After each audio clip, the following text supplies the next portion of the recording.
Père éternel, Dieu tout-puissant, Dieu d'Abraham, d'Isaac et d'Israël, nous voulons te rendre grâce ce matin. Tu es le plus important de tous les pères.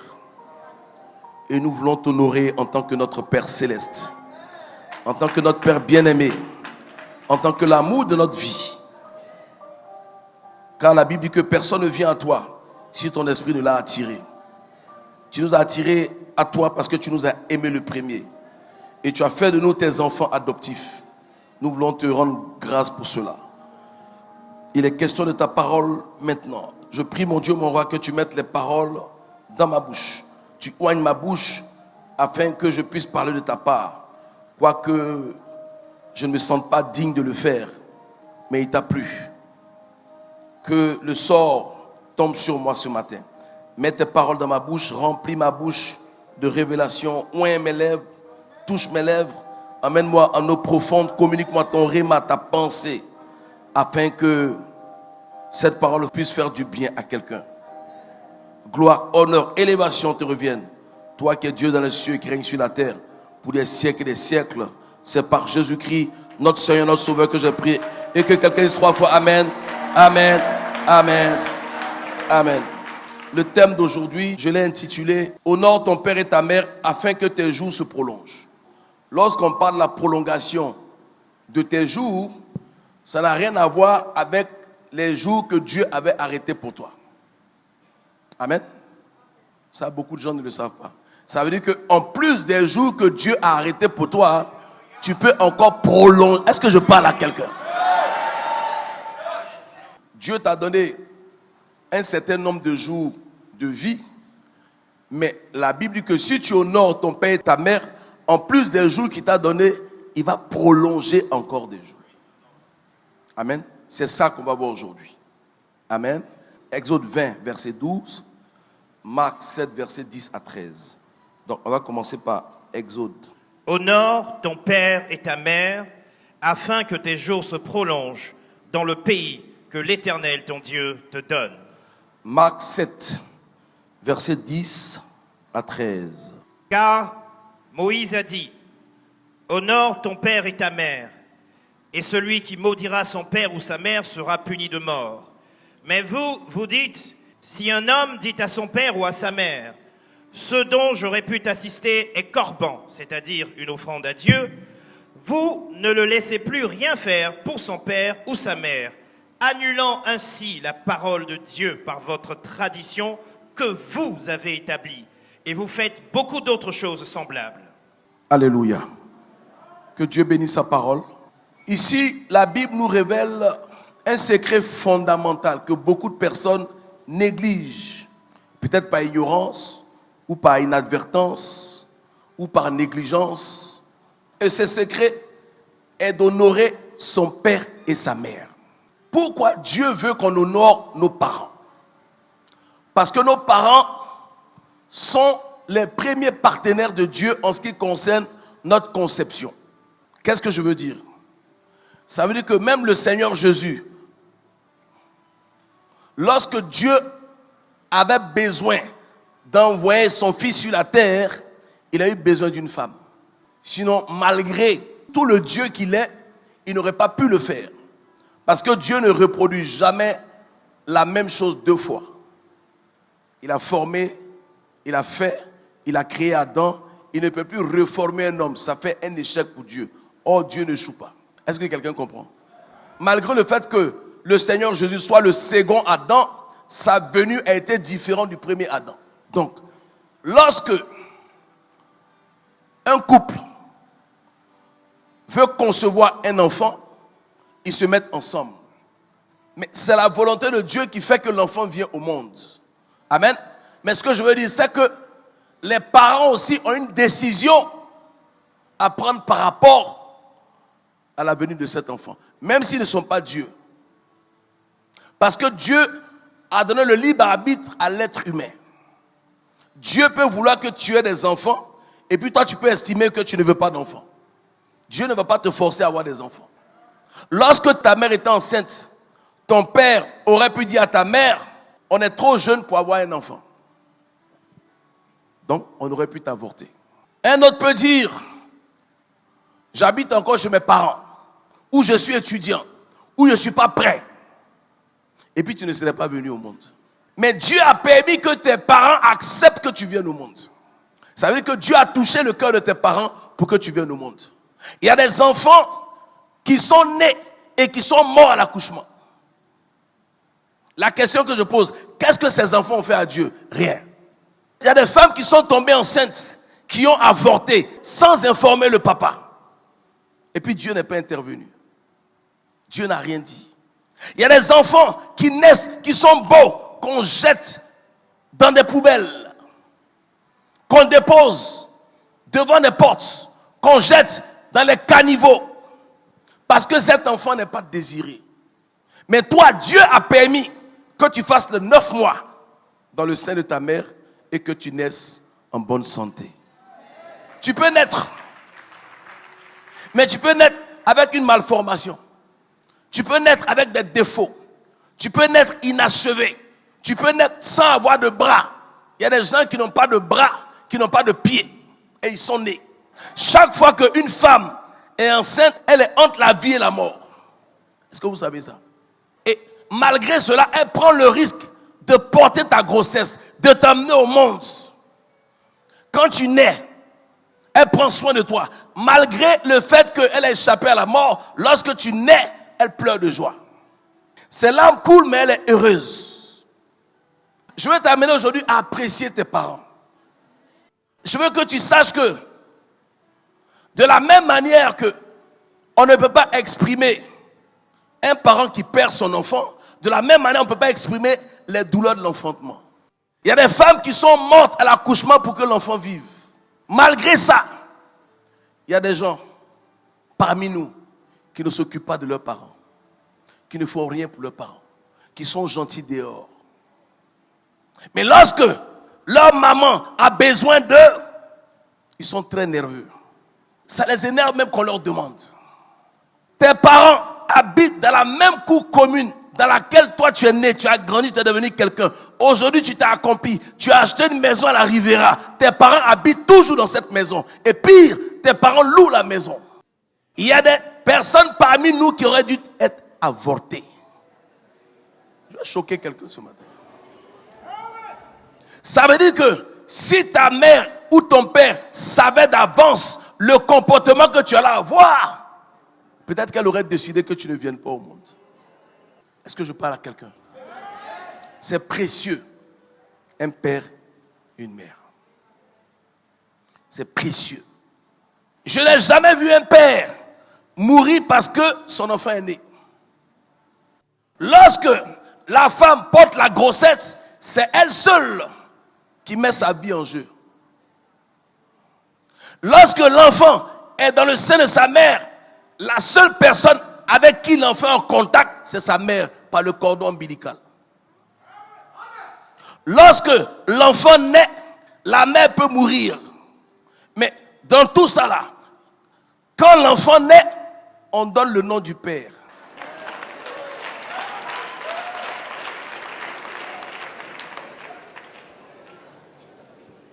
Vous acclamez, mais moi je ne trouve pas ça juste. Il y a des personnes aujourd'hui qui exigent que leurs parents prennent rendez-vous avant de venir les voir à la maison. Honte à toi si tu es ici. Parce que tu n'as pas pris rendez-vous pour naître. Tu n'as pas pris rendez-vous pour habiter chez eux. Ils t'ont supporté malgré tes défauts, malgré ton ingratitude, malgré ton caractère. Ils ont payé tes études, ils t'ont donné à manger, ils t'ont donné argent de poche.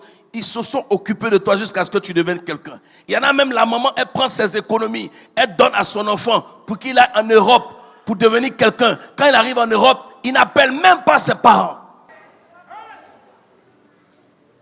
Vous ne pouvez même pas imaginer.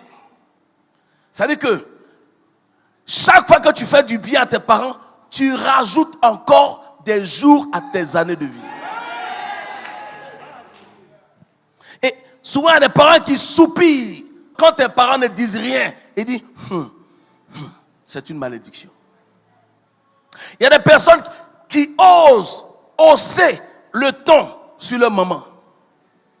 Il y a des gens qui ne réalisent même pas à quel point leurs parents se sont sacrifiés pour qu'ils deviennent ce qu'ils sont. Écoutez, il y a des pères qui ont choisi d'envoyer, c'est-à-dire que leur argent là, à la fin du mois, ils vont au bar, ils boivent, ils vont en boîte de nuit, ils boivent, ils ont des maîtresses, ils entretiennent les femmes, c'est leur vie, c'est le choix qu'ils ont fait. Il y en a qui se privent pour que leurs enfants aillent dans les meilleures écoles, dans les meilleurs établissements, dans les meilleures universités, pour que les enfants deviennent quelqu'un. Mais dans quel but? Dans le but que demain, lorsqu'ils seront incapables de travailler, que leurs enfants puissent s'occuper d'eux, comme si eux-mêmes là, ils étaient devenus des enfants.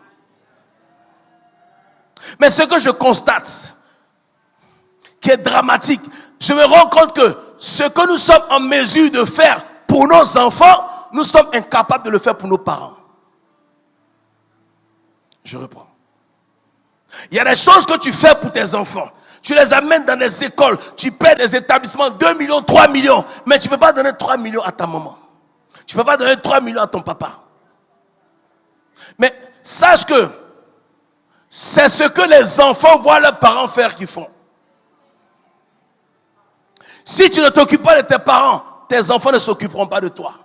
Mais si tu décides de t'occuper de tes parents, lorsque tu vas donner quelque chose à ton père ou à ta mère, que tes enfants t'accompagnent, afin qu'ils te voient faire cela pour ton père, de sorte qu'eux aussi puissent faire cela pour toi. Parce que souvent, nous-mêmes les parents, on rend les enfants égoïstes. Ça veut dire que quand un enfant veut donner à son papa, le papa se gêne. Il ne faut pas te gêner, c'est ton café cacao. Il ne faut pas te gêner. Parce que si ton père refuse et que tu acceptes, c'est un piège pour ton âme. Parce que comment tu veux rajouter des années de vie à ta vie si tu ne t'occupes pas de tes parents? Même si tes parents refusent, c'est par gêne, parce qu'ils n'ont pas eu l'habitude de demander. Mais dis-toi que tu dois à tes parents.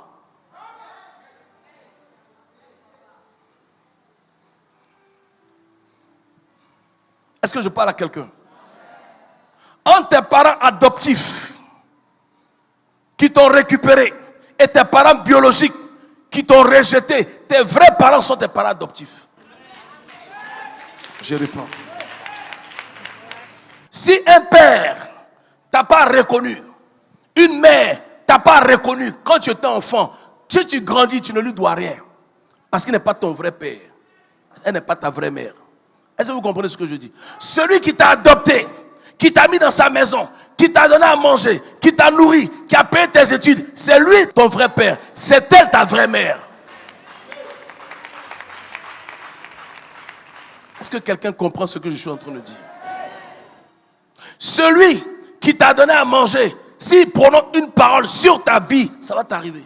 Mais celui qui t'a jeté dans la poubelle ou dans un caniveau, parce qu'une malédiction sans cause n'a point d'effet.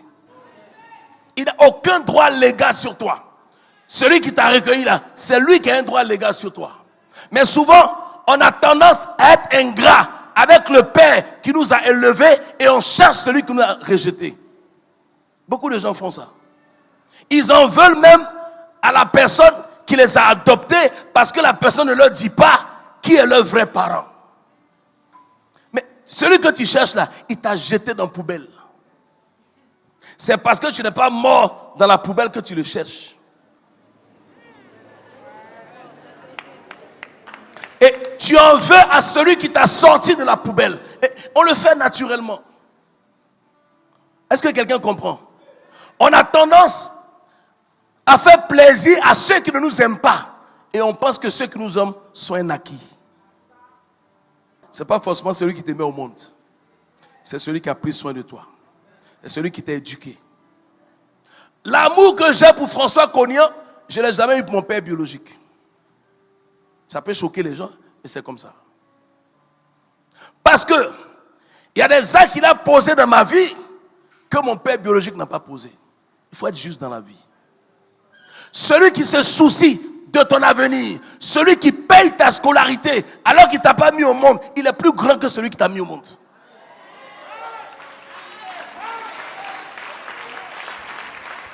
Aujourd'hui, je vais attirer l'attention. Il y a des tuteurs chez qui vous avez dormi, chez qui vous avez mangé, à l'intérieur du pays, que vous avez oublié. Vous devez rechercher ces personnes-là. Il y a des gens ici dans l'église qui payent vos études. Vous devez plus prier pour eux-mêmes que vos parents. Parce qu'ils font ce que vos parents n'ont pas fait. C'est-à-dire que vous avez des parents faillis, qui ont failli dans leurs devoirs. Et puis Dieu met dans le cœur de d'autres personnes. Il dit, si tu n'as plus de père, si on te rejette à cause de moi, Jésus, je vais te donner d'autres pères, d'autres mères, d'autres frères, d'autres sœurs. C'est pour ça qu'il y a des gens dans l'église qui peuvent se permettre de payer des études des gens à des millions. Et puis souvent, on te donne et puis tu dis, c'est pas beaucoup. Dis à quelqu'un, il ne faut pas faire ça. C'est-à-dire que tu te plains de ce qu'on te donne. Oh, ton propre père, ta propre mère t'a jamais donné. Vous savez, un enfant adopté, s'il n'est pas bien canalisé, il est très dangereux. Je reprends. Ne donnez pas votre nom à n'importe qui. Si vous ne connaissez pas le sang, le background de la personne. Si vous ne connaissez pas l'origine de la personne. En ce moment, vous donnez une éducation ferme, stricte. Avec la grâce de Dieu, l'enfant peut être bien.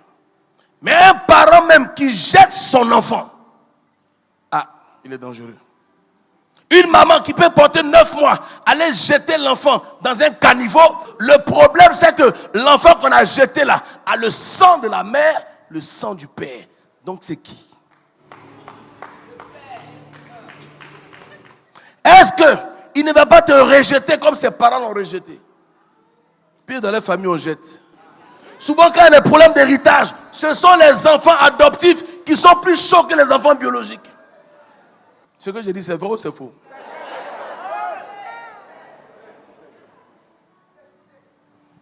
Souvent, vous êtes 5 frères et sœurs.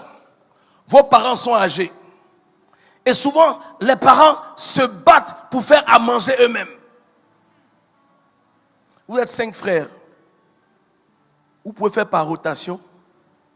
Chaque jour, telle personne, ce que tu manges chez toi là, tu envoies tes parents aussi mangent. Tour à tour. Ça fait quoi? Si tes parents sont dans la maison où tu as grandi et qu'ils n'ont pas pu acheter de maison, à ton avis, qui ils attendent pour acheter leur maison? Je n'ai pas entendu. Mais pourquoi tu ne le fais pas? Tout enfant digne doit se sentir redevable vis-à-vis de ses parents, de son père et de sa mère. Et un enfant qui a honte de son père et de sa mère est un enfant qui est maudit. Parce qu'on ne choisit pas ses parents. Souvent, vous voyez des personnes qui sont intellectuelles, des personnes qui ont fait des études, qui ont fait de grandes écoles, et puis ils arrivent dans une église, et puis un pasteur qui vient de rencontrer, le pasteur lui donne une révélation pour dire non, ta maman est une sorcière, ton papa est un sorcier, et puis il réunit sa famille. Mais toi tu es pire que le pasteur. Peut-être lui c'est un escroc, mais c'est un menteur, mais toi tu es pire que le pasteur. C'est-à-dire que toi-même tu les guettais pour les renier. On ne peut pas renier son sang. Écoute, si ta mère est sorcière et qu'elle ne t'a pas avorté, elle ne t'a pas étouffé quand tu étais bébé, elle ne t'a pas étranglé, c'est que Dieu n'a pas permis. Mais si on n'a pas pu te tuer quand tu étais sans défense, c'est maintenant que tu es en Jésus-Christ, comment ils vont te tuer? Souvent on est chrétien et on a peur des sorciers comme si ce qui était dans le sorcier était plus puissant que ce qui est en nous. Il dit ce qui est en toi est plus grand que celui qui est dans le monde. Ça veut dire que toi-même tu avais l'intention de rejeter. Tes parents peuvent être sorciers s'ils veulent. Ça c'est leur problème. Mais toi tu dois faire ta part en les honorant. Même si tu estimes que tes parents n'ont rien fait pour toi. Mais fais-le par intérêt. Puisque la Bible dit que celui qui le fait là, Dieu prolonge ses jours. Donc fais au moins pour avoir une prolongation de jours. Il faut qu'on soit intelligent. Comment tu traites tes parents? Tes parents sont dans la même maison depuis que tu es né. Aujourd'hui tu as ta maison à la Riviera. Tu as acheté ta maison. Est-ce que tu as acheté une maison pour tes parents? Si tu as les moyens, bien sûr. Est-ce que tu es fier? Parce que souvent, il y a des gens qui ont honte de leurs parents. Si tu trouves que les conditions dans lesquelles tes parents sont ne sont pas honorables, change de conditions. Mets-les dans les conditions meilleures, ils vont ressembler aux parents des autres. Pourquoi tu ne le fais pas? Souvent ta mère vient chez toi, tu es pressé qu'elle reparte. Tu es une ingrate, elle aurait dû t'avorter. C'est moi qui te dis ça. Ça dit que tu es complexé. Il y avait un jeune homme qui était étudiant et il n'allait jamais voir sa mère. Donc il restait en cité parce qu'il avait honte de sa mère, parce que sa mère avait un seul œil. Donc il trouvait ça pas joli, donc il ne voulait pas qu'on sache que c'était sa mère. Et un jour, sa mère a tellement souffert qu'elle va décéder. Donc sa mère meurt et elle lui laisse un mot. Elle dit: cher fils, je sais que tu ne m'as jamais aimé, mais c'est moi que Dieu a choisi pour te mettre au monde. Tu sais, tu as honte de moi parce que j'ai un seul œil. Mais sache que quand toi tu es né là, tu avais un seul œil.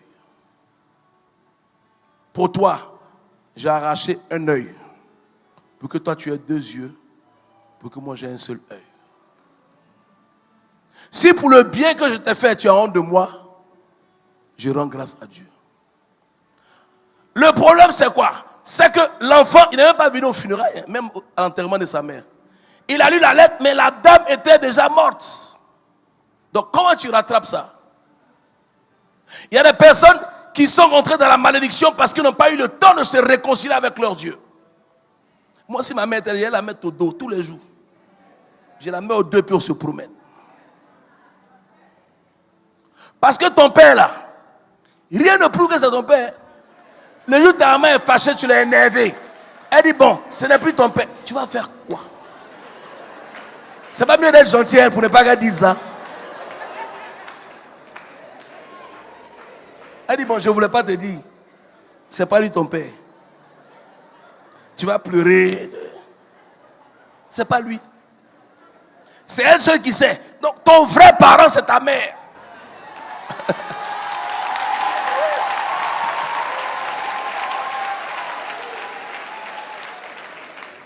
Parce que les hommes, on se bat. Mais ta façon de prendre ta mère doit être différente de la façon dont tu prends ton père. Peut-être ton père, c'est un homme, il peut grouiller. Mais la maman, tu dois la prendre avec soin. Est-ce que je parle à quelqu'un? Pourquoi il y a des hommes qui sont méchants avec leurs femmes? C'est parce qu'ils ne voient pas bien leur maman. Si la projection est mauvaise, c'est parce que leur façon de voir leur maman est différente. Mais si un homme aime sa maman, il ne peut pas faire du mal à sa femme. Parce que quand il voit sa femme, il pense à qui? À sa mère. Un homme qui aime sa maman ne peut pas violer une femme. Un homme qui aime sa maman ne peut pas frapper une femme. Parce que quand tu frappes une femme, c'est ta mère que tu frappes. Quand tu insultes une femme dans ses parties intimes, c'est ta mère que tu insultes. Parce que ce que tu insultes sur elle là, ta mère aussi a ça.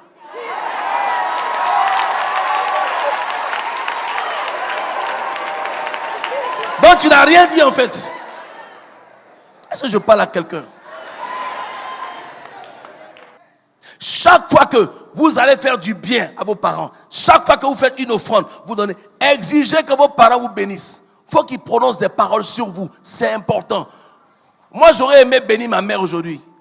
J'aurais aimé bénir mon père, mais ils ne sont plus. Toi, tes parents sont là. Souvent, on a l'impression que nos parents seront toujours là. Nos parents ne sont pas éternels. Donc, il faut profiter d'eux. C'est-à-dire que chaque instant est important. C'est-à-dire que tu dois amener tes parents à pleurer de joie pour ce qu'ils font pour toi. Si tu as les moyens, offre-leur une maison. Si tu as les moyens, tu peux acheter une voiture avec chauffeur, mettre à leur disposition. Et puis tu t'occupes de l'entretien de la voiture. Tu mets du carburant. Et puis ça ne chauffe pas. Il n'y a personne qui prépare. Toi-même ta nourriture, ils donnent leur menu. Tu envoies déposer. Chaque fois qu'ils mangeront, leur âme va te bénir. Et tes jours vont se prolonger. Il y a des gens qui sont en Europe, qui vivent comme des malheureux. Parce que à cause de la distance, ils ont oublié la personne qui a économisé pour qu'ils aillent en Europe. Ils ont trouvé des femmes blanches. Ils ont abandonné leur famille. Ils n'ont plus de famille. Des noirs qui veulent faire comme des blancs. Ça fait honte. Il y a des personnes, c'est-à-dire que ils veulent que leurs parents prennent rendez-vous chez eux. C'est-à-dire que le partenaire ne veut pas que toi, tes parents viennent chez vous. Et puis lui, ses parents viennent chez vous. Est-ce que c'est juste? Mais on le fait. Il y a des gens qui sont tellement faibles que la femme lui dit non, je ne veux pas voir tes parents. Et puis elle-même, là, ses parents habitent dans la maison. C'est pas juste. C'est pas normal. Il y a des personnes qui préfèrent s'occuper de leur belle famille et qui abandonnent leur famille biologique. Mais occupe-toi de deux. Si tu as les moyens. Pourquoi t'occupes d'une famille et c'est pas juste. Quand toi tu es une femme et puis tu n'aimes pas ta belle-mère, tu n'aimes pas ton beau-père, mais comment tu aurais connu ton mari s'il n'avait pas conçu? On ne te dit pas de les aimer, il faut les honorer. Tu fais ta part. Tu leur donnes le respect. C'est tout. Qu'est-ce qui est compliqué dedans? Tu ne peux pas être un être vivant. Et puis tu es une femme. Toi, tu as eu des enfants avant de te marier avec elle. Et puis ta femme n'aime pas tes enfants. Et puis toi, tu vois, tu fais comme si tu ne vois pas. En fait, ta femme est en train de te dire que c'est toi qu'elle n'aime pas. Parce que si quelqu'un n'aime pas ce qui sort de toi, ce n'est pas toi qu'elle va aimer. Est-ce que je suis en train de choquer quelqu'un? Tu ne peux pas dire tu m'aimes et puis tu n'aimes pas ma progéniture. C'est que inconsciemment tu ne m'aimes pas, mais tu ne sais pas. Est-ce que je parle à quelqu'un? Quelqu'un qui n'aime pas ton enfant peut t'empoisonner. Si tu peux éviter le divorce, évite le divorce. Parce qu'il y a plein d'enfants qui sont traumatisés parce que leurs parents sont séparés. Parce que quand on veut divorcer, on ne demande pas aux enfants. Hein. Vous avez remarqué ça, non? Mais ceux qui souffrent le plus sont les enfants. Mais ce que je veux dire aux enfants aussi, quand vos deux parents veulent divorcer, vous n'avez pas à prendre parti. Parce que si vous prenez parti entre les deux, vous déshonorez forcément un de deux. Or, la Bible dit que honore ton père et ta mère. On n'a pas dit honore ton père, déshonore ta mère, ou honore ta mère, déshonore ton père. En prenant parti pour un des deux parents, tu déshonores forcément un. Ce n'est pas ton problème. Si tes parents veulent se séparer, tout ce que tu peux faire, c'est prier pour que ça marche. Mais si ça ne marche pas, c'est leur vie, ce n'est pas ta vie. Cherche ta vie, vis ta vie, ça ne te concerne pas. Il y a des gens qui veulent que leur papa soit leur maman, mais ils n'ont plus fond d'elle. Toi, ton affaire où?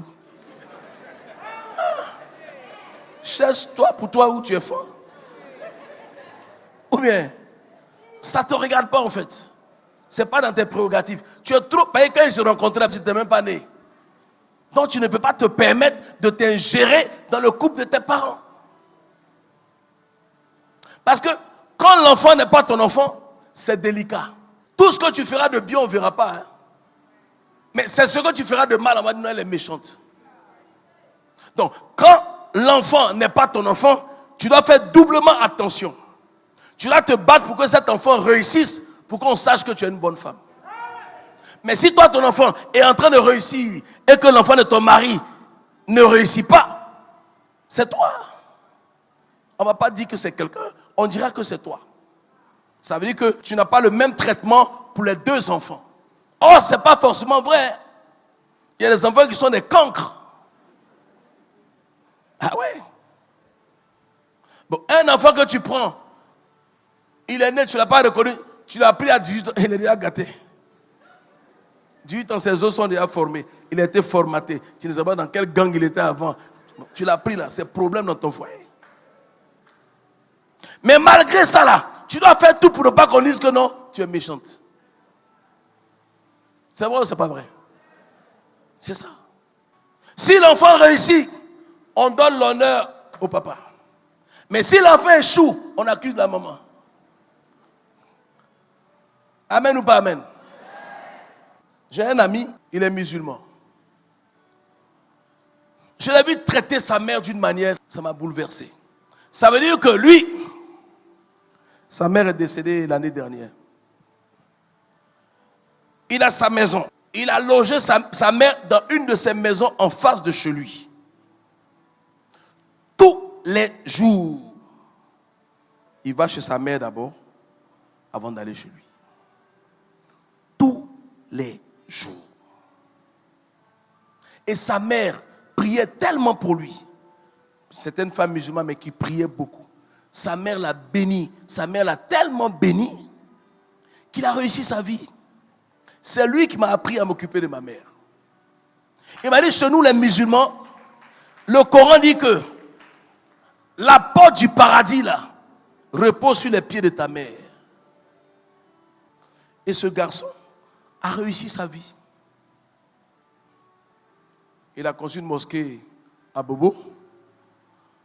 Et puis, mec vit à Bobo, nos églises sont collées. Il est musulman, je suis chrétien. Mais on n'a pas de problème. Lui, il est Ismaël, moi, je suis Isaac. On n'a pas de problème. Un jour, il va venir ici. Il aime la prière. Mais pour dire quoi? Ce qui est bon là, tu peux apprendre des autres, même si tu es plus âgé qu'eux.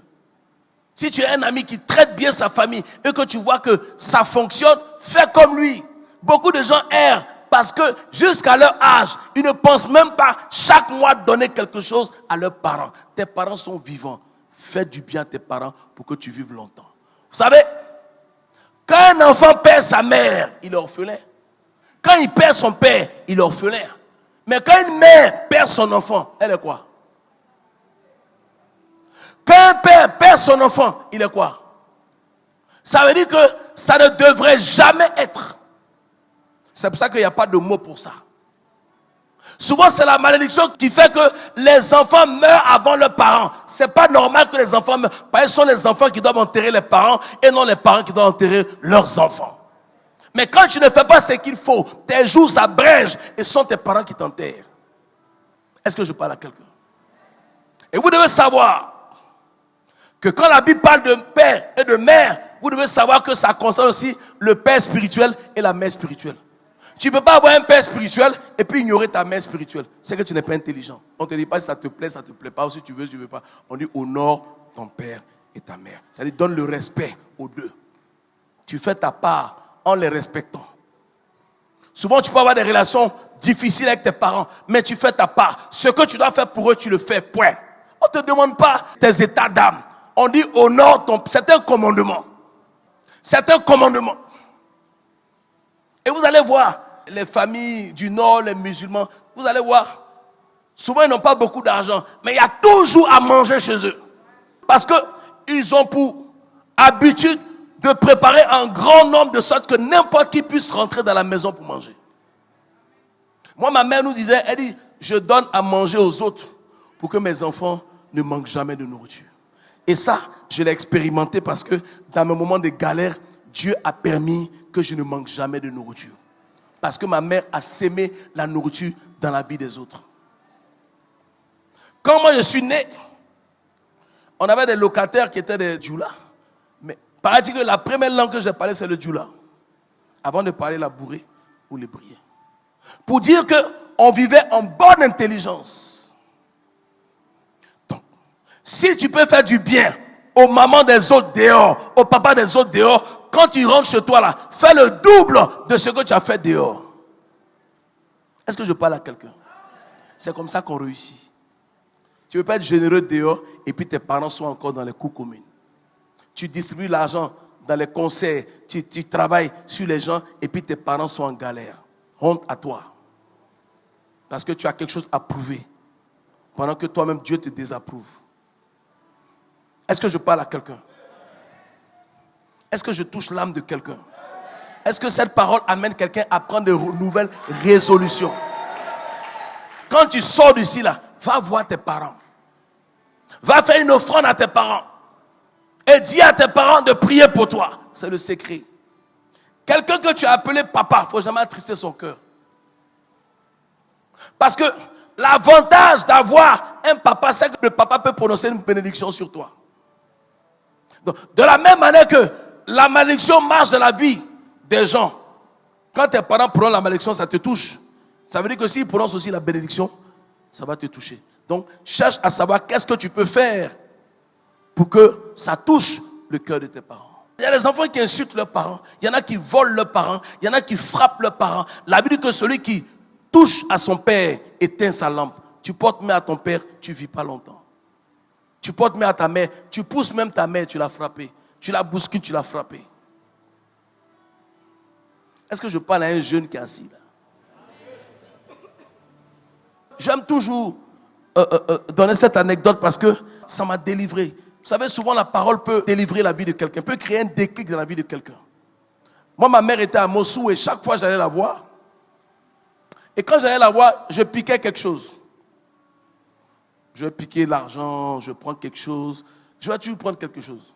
Ça me plaisait, quoi. Et un jour, je suis allé, j'ai piqué une bouteille de parfum. Donc, elle me rattrape dehors. Elle me dit, qu'est-ce que tu as pris? Non, j'ai rien pris. C'est comme ça que ma délivrance va se faire. Elle me fouille, elle trouve le parfum. Elle prend le parfum. Elle le cache. Parce qu'elle ne veut pas que mes cousins dans la cour sachent que son enfant a volé son parfum. Et elle me dit, tu ne sais même pas que deux fois ta mère n'a même pas de quoi manger. Quand tu viens, au lieu de me faire du bien, tu fais saigner mon cœur. Ça veut dire que j'ai pleuré de Bassam jusqu'à Abidjan. Je dois avoir 13 ans ou 12 ans. Depuis ce jour, chaque fois que j'allais voir ma mère, je lui donnais un billet. Ça a été ma délivrance parce que je venais de me rendre compte que ma maman ne travaille pas, que ma maman n'a pas les moyens que je crois, que ma maman, ça veut dire que souvent c'est Dieu, elle n'a pas de quoi manger. Et je veux que cette parole-là soit un déclic dans le cœur de quelqu'un ce matin. Pendant que tu manges chez toi à satiété, pendant que tu invites les gens à manger chez toi, est-ce que tes parents ont mangé? Qu'est-ce que tes parents mangent? Est-ce que tes parents ne mangent pas garba pour dormir? Pendant que toi tu manges, entrée, au milieu, sortie.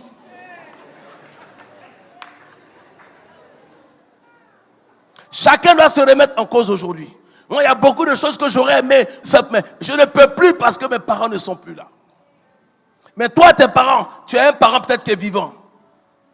Il faut profiter de tes parents. Combien de fois tu appelles tes parents par semaine? Combien de fois tu rends visite à tes parents par mois? Ça a l'air de rien. Mais un jour, tu ne les verras plus. Il y a des gens même qui sont contents que leurs parents soient décédés. Je choque quelqu'un, mais c'est la vérité. Il y a des gens qui sont contents parce que ce sont des charges en moins. Or, cette charge-là est une bénédiction qui va prolonger ta vie, est une bénédiction qui va te rendre prospère. Est-ce que je parle à quelqu'un? Tout est dans la Bible. La Bible dit que le peuple de Dieu meurt parce qu'il lui manque la connaissance. C'est par ignorance que les gens meurent. Amen. Je vous ai montré comment vivre longtemps. Mais ça aussi, ça fait partie d'une clé pour vivre longtemps. C'est d'ailleurs la première clé, puisque c'est eux qui t'envoient au monde d'abord. Et c'est ta façon de les traiter qui détermine ton avenir. Est-ce que tu as déjà offert un voyage à tes parents? Il ne serait-ce qu'un pèlerinage. Si tu peux le faire, fais-le. Souvent tes parents sont là, mais tu penses qu'ils seront là tous les jours. Et puis un jour, moi n'ayant pas grandi avec ma mère, je pensais que l'argent que je lui envoyais tous les mois était suffisant. Souvent, elle me dit, mais je n'ai pas besoin de ton argent, j'ai besoin de te voir. Je ne comprenais pas. Un matin, ma mère me dit, mais ta maman est malade. Le temps que je prends ma voiture, j'arrive à Bassam, ma mère est décédée. C'est là que je réalise que entre Bassam et là où j'étais à la Riviera, c'était pas loin. J'aurais pu aller même 2-3 fois dans la semaine, que je n'ai pas fait. Ne fais pas la même erreur que moi. Parce que je vis avec et je culpabilise. L'argent ne peut pas remplacer les sentiments. L'argent ne peut pas remplacer l'amour que vous pouvez donner à vos parents. Embrassez vos parents. Dis, papa, je t'aime. La dernière fois que tu as dit à tes parents que tu les aimes, c'est quand? Demande à ton voisin, c'est quand? Voyez, les Africains, on dirait que c'est un péché de dire j'aime quelqu'un. Ou bien c'est un crime. Ça le diminue, quoi. Tu dois manifester de l'amour à tes parents. Parce que s'ils ne t'aimaient pas, tu ne serais pas venu au monde. Et puis Dieu n'allait rien faire. Il y a des femmes qui ont avorté et puis ça peut aller quelque part. Mais toi, Dieu n'a pas permis qu'on t'avorte parce que tu as une mission sur la terre. Mais ta première mission commence dans ta maison. Parce que la charité bien ordonnée commence par soi-même. Amen. Et j'aime ma fille. Elle vit avec son grand-père et sa grand-mère. Et puis elle s'occupe de ses grands-parents. Mais c'est une grâce. Parce que son père et sa mère ne sont plus. mais elle a son grand-père et sa grand-mère. Elle s'occupe d'eux. Que Dieu te bénisse, ma fille. Et continue de le faire. Parce que quand tu es jeune, perdre tes parents, c'est un choc. Aimez vos parents. Amen. Aimez vos parents. Si tu as un père spirituel qui jeûne, qui prie pour toi, il ne faut pas penser que c'est un acquis. Il faut lui manifester de l'amour, de la reconnaissance. Même un message. Je t'aime, papa. Que Dieu te bénisse, papa. C'est pour avoir de tes nouvelles. Ça fait plaisir. Parce que souvent, tu peux envoyer un message à quelqu'un pendant que la personne n'est pas bien. Et ce message-là, c'est comme si c'est Dieu qui t'a inspiré pour toucher le cœur de la personne. Parce que regarde, moi je règle les problèmes de milliers de personnes. Mais qui règle mes problèmes? Vous n'avez jamais pensé à ça? Personne ne pense à ça. Qui règle mes problèmes? L'église ne paye pas mes factures. L'église ne paye pas mon carburant. L'église ne me donne pas de salaire. Mais comment je vis? C'est Dieu qui me fait grâce. Un enfant entre 0 et 3 ans, si tu as raté l'éducation, c'est fini. Donc, on ne fait pas un enfant pour laisser dehors. Tu fais un enfant, tu le récupères pour t'occuper de son éducation. Parce que si tu rates 0 à 3 ans, c'est mort. Avec toute la bonne foi, c'est le Saint-Esprit seul qui peut sauver ton enfant. Vous, vos parents se sont privés pour vous. Ne leur faites jamais de mal. Soyez reconnaissants. Bénissez vos parents. Bénissez vos parents. J'ai un ami, ses frères l'ont tapé 7 milliards. C'est-à-dire que lui, il a réussi, il a pris tous ses frères pour qu'ils travaillent ensemble. Ils l'ont tapé 7 milliards. Et puis sa maman dit laisse. Il pleure et puis il laisse. Il veut les tuer même. Sa maman dit je te demande pardon. Laisse. 7 milliards. Il a laissé. Parce que lui, sa maman là, c'est son Dieu sur terre. Comment tu vois tes parents? Ton regard sur tes parents doit changer. La seule chose que tes parents ne peuvent pas décider pour toi, c'est ton foyer, c'est ton mariage. Avec qui tu te maries, avec qui tu ne te maries pas. Mais tes parents, tu dois les honorer. Quand tu es petit, tu dépends de tes parents. Quand tu es grand, tu honores tes parents. Tes parents ne décident plus pour toi, mais tu les honores. Parce que tu es adulte, tu décides de ta vie. Est-ce que je parle à quelqu'un? Mais tu ne peux pas être vivant, être marié, avoir des enfants, et puis tes parents souffrent. Ton père est vivant, ta mère, tu ne les vois pas, tu ne les appelles pas, tu ne leur rends pas visite, tu ne sais même pas s'ils sont malades. À un certain âge, les parents sont âgés. Qu'est-ce que tu fais pour tes parents? Jean 19, versets 25 à 27. La Bible dit, près de la croix de Jésus se tenaient sa mère et la sœur de sa mère, Marie, femme de Clopas, et Marie de Magdala. Ça veut dire que la mère de Jésus s'appelait Marie. Elle avait une autre sœur qui s'appelait Marie aussi. Et puis il y avait une dame qui s'appelait Marie. On a fait 3 Maries. Verset 26. Jésus, voyant sa mère et auprès d'elle le disciple qu'il aimait, dit à sa mère, femme, voici ton fils. Puis il dit au disciple, voilà ta mère. Et dès ce moment, le disciple l'a pris chez lui. Donc ça veut dire que le Seigneur est à la croix, il avait un seul souci. Son souci, il s'en va là. Qui va s'occuper de sa mère? Il a fini sa mission sur la terre. Qui va s'occuper de sa mère? S'il s'est soucié de sa mère avant de partir, ça veut dire qu'il s'occupait de sa mère pendant qu'il était là. Il avait des frères, il avait des sœurs, il avait un père. Où était Joseph? Où était Jacques, Jude, Simon et ses sœurs?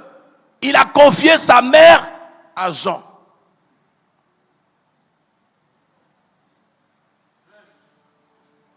Parce que normalement, ses parents doivent mourir avant lui, mais lui part. Donc il confie sa maman à quelqu'un en qui il avait confiance. À qui as-tu confié tes parents? Qui s'occupe de tes parents? Est-ce que tu fais faire un check-up à tes parents chaque année? Est-ce que tu as un médecin de famille qui s'occupe de tes parents? Est-ce que tu t'occupes de leur nourriture, de leur transport, de leur maison? Même si vous êtes des frères et que vous voulez acheter une maison et que les autres ne veulent pas, tu achètes la maison pour tes parents, tu laisses la maison à ton nom. Demain, si les parents ne sont plus là, tu reprends ta maison. C'est une solution aussi. Si vous voulez cotiser pour faire et que les autres ne veulent pas cotiser, Toi, tu le fais parce que ta bénédiction sera encore plus grande. Tu connais le principe de la bénédiction et de la longévité. Tu fais pour tes parents, tu laisses la maison à ton nom.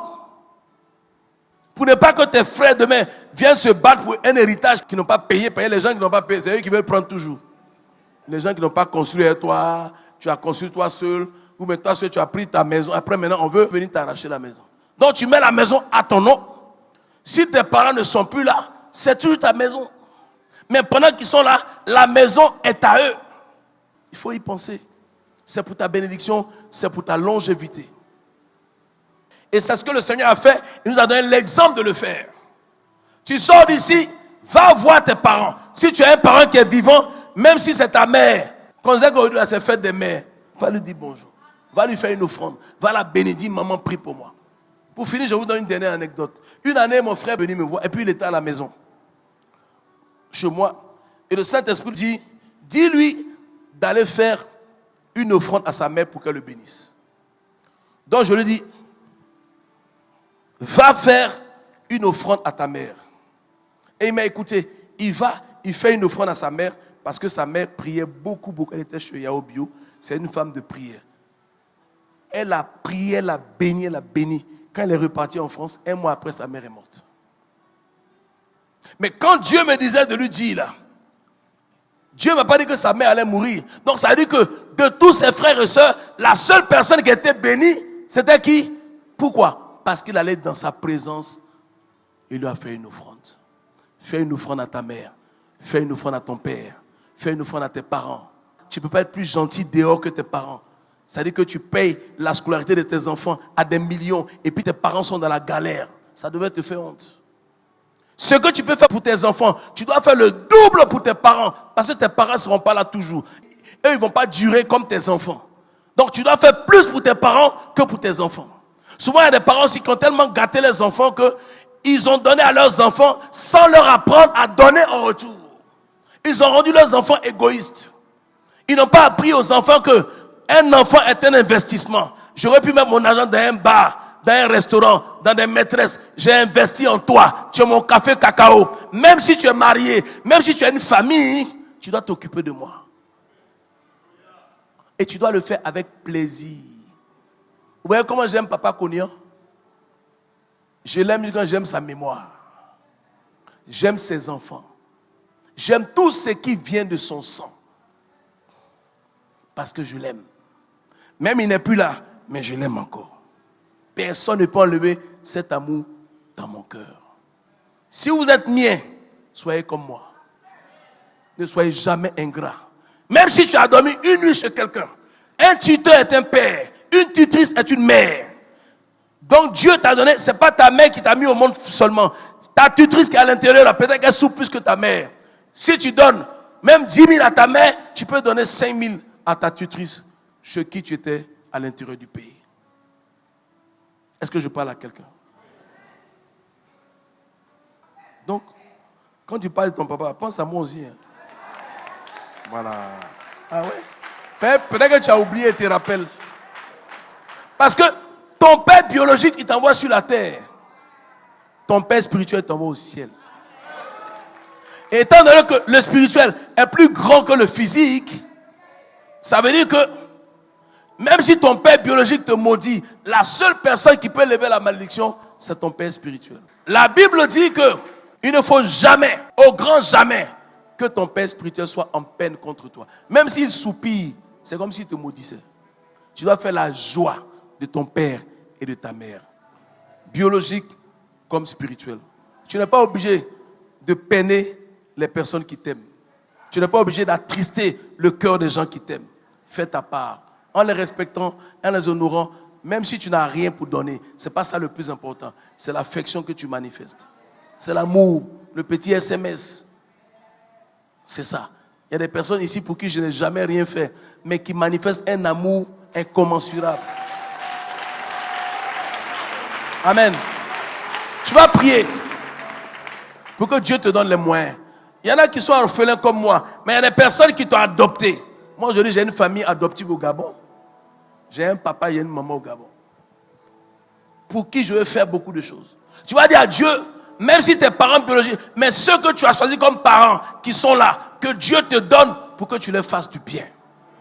Comme David s'est levé un matin, il dit, il cherche dans la maison de Saül, le père de son ami Jonathan, à qui il peut faire du bien. Que Dieu te donne les moyens, qu'il te donne le cœur de cette générosité-là. Parce que quelqu'un qui n'est pas généreux ne pense pas donner aux autres. Il ne serait-ce que prier pour ton père spirituel. C'est tout ce que je te demande. Je ne veux pas de ton argent. Prie pour moi. Que Dieu me donne la santé. Parce que si la tête est malade, tout le corps est malade. Que Dieu te donne les moyens d'être aussi un père ou une mère pour quelqu'un. D'être un fils, une fille pour quelqu'un. Que tu fasses du bien à quelqu'un pour compenser le bien qu'on t'a fait. Un parent qui passe son temps à maudire ses enfants devient une malédiction. Je reprends. Quand tu mets un enfant au monde, il ne faut pas lui dire tu es bête. Parce que quand tu regardes ton enfant et puis tu dis tu es bête là, tu penses qu'il ressemble à qui? C'est parce que bête l'a mis au monde qu'il est bête. Donc, tu n'as rien dit.